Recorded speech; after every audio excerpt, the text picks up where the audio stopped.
Good afternoon. This is Ben at the buggy farm taking this terrible video.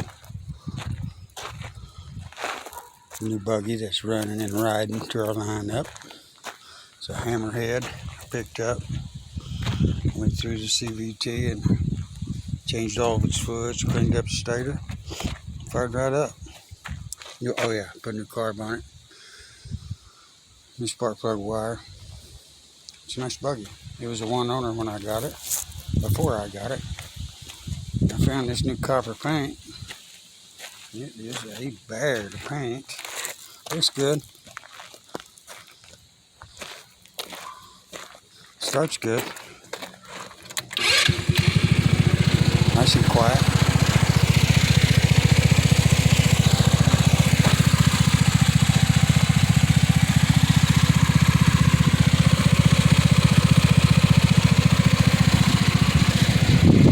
Clean little buggy.